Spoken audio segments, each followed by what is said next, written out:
Nous sommes très heureux d'être libres. Merci beaucoup.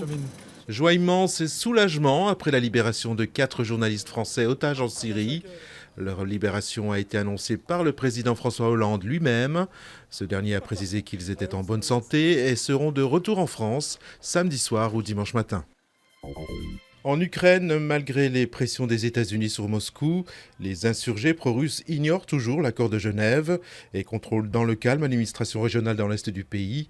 Le Kremlin a confirmé pour la première fois avoir mobilisé des troupes à la frontière. Le capitaine du ferry naufragé au large de la Corée du Sud arrêté.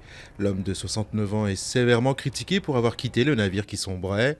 Le dernier bilan des victimes fait état de 32 morts et 270 personnes portées disparues.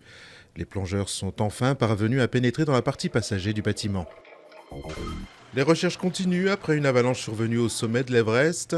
13 corps ont déjà été récupérés, 3 guides sont toujours portés disparus.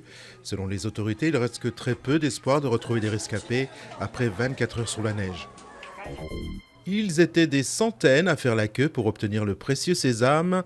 L'émotion était à son comble pour les fans tenant entre leurs mains leurs billets après l'ouverture officielle des centres de billetterie dans 10 des 12 villes hôtes. Gageons que ces billets aux couleurs vives se transformeront en articles de collection dès le tournoi terminé.